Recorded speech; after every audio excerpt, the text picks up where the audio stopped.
Hey, my saltines, good morning. Welcome back to Senior and Living Today. If you are new here, welcome. And if you are returning, welcome back. This morning, I want to talk about the great divide between the millennials and the boomers and Gen Xers. There seems to be a lot of hostility if you're watching, social media between the baby boomers, Gen Xers, and the millennials. And I think that the hostility is coming because we, as baby boomers, and me, a Gen Xer, I'm 59, I'll be 60 in January, that we are not being honest with our children. I think if we are honest with our children, there would not be this great divide. We would feel like we are on the same playing field. And I say that because the millennials are struggling. They are struggling with rent. They're struggling with how am I going to buy a house? How am I going to do this? How am I going to do that? And what are they doing? They're comparing themselves to us. They're looking at us and they're thinking, mom or dad might have a 401 or mom and dad might have a house. I'm never going to have that. And they're feeling inadequate and they're panicked. They are like, I am, in my 30s, almost 40. How am I going to afford the things that my parents afforded? Well, it's because we aren't talking to our kids enough. Our kids are looking at us and they're thinking we've got it all together. Just like when they were little, they would say, I can't wait to be an adult because we made it look so easy. But they had no idea.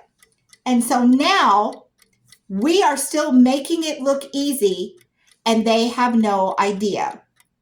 They do not know the panic that lives within some boomers and some Gen Xers. And by that, I mean, they might be in their 30s and they still have some work years ahead of them.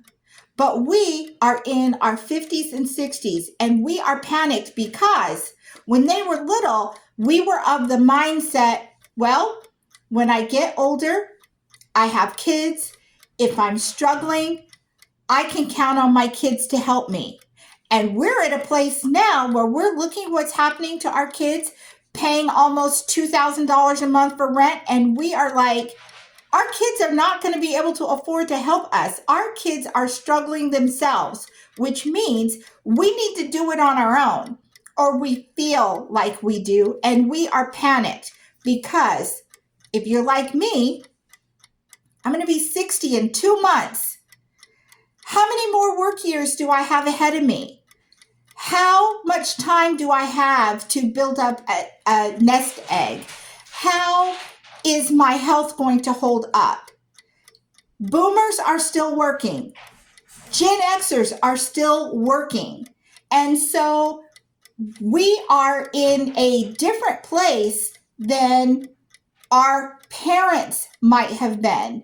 Our parents might be in their 80s now and not working, but we're like, am I going to have to work until I'm 80? Because life happens and things are expensive. And our kids, if you don't talk to them and tell them where you're at mentally and financially, your kids don't know. Your kids might think, mom's got a 401k, mom's got a 403b, mom's got a Roth or this, that, and the other. And they're not paying attention to the fact that maybe, or, dad's got stocks and bonds, etc. They're not thinking about, oh, maybe my parents got a divorce and maybe in the divorce, half the retirement went to the other spouse. They aren't thinking my parents got a divorce, might have been 20 years ago, but they got a divorce and the house had to be sold. And so all the debt had to be wiped out. And so everybody started back at zero. They don't know what life has dealt you if you don't talk to them. And I think if you talk to them and you tell them someone died, someone got a divorce, someone lost their job, what your fears are, what happened, then they will feel like we are all in this together. We are more alike than we are different. Don't make your life look so great if your life isn't so great. Your kids are worried about their future. You might be worried about your future. If you come together and talk about that, I don't think there would be this huge divide between the millennials and the Xers and the boomers. I talk to my kids. They know exactly where I am. And I think that that is an awesome thing because we are talking about how we might be able to work together. And I think that is so important.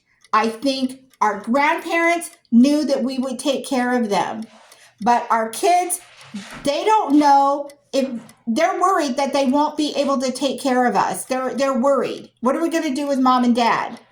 So we all need to talk and we need to meet on the same playing field so there is no hostility between the generations. We should be able to share that we have more alike than we do different. So I am encouraging you to talk to your kids. And if you are a millennial, talk to your parents. Just ask them. They'll tell you.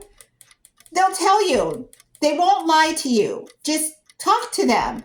They might be making it look easy and you have no idea. So I'm encouraging you to talk to your family members. And I would like you to comment down below if you have straightforward conversations like that with your kids or your parents. And if you think it made a difference, I think it made a huge difference with me and my children. So I am encouraging you to do that so that the generations are not uncomfortable with each other. And I did want to say, since we talked about the planner yesterday, that every day I'm going to tell you something different that's in the planner that I think is beneficial to you. So my tip for today about the planner is that the planner does have a section in there for insurances. And what is different that I've noticed from other planners is when they leave you a space for insurance, it'll leave like a space for health insurance, or it'll leave a space for dental or vision insurance.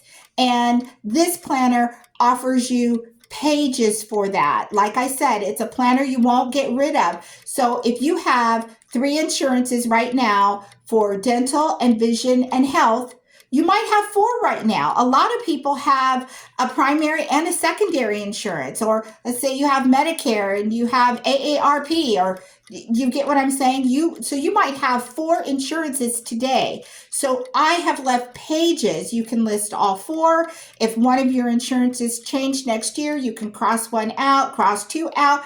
You put the new ones there. You never have to get rid of the planner. So the insurance section is very nice in there. And that is my insight for you for the Living Legacy Planner today. I'm still recommending that you all get the Living Legacy Planner, and it is available for you on Amazon. I hope that you will sit down with your family, talk, pull those generations together, discuss your fears, discuss where you're at, and come up with a game plan that as a family, you can tackle this world together. Stay positive, and I look forward to seeing you next time right here on Senior and Living Today. Take care.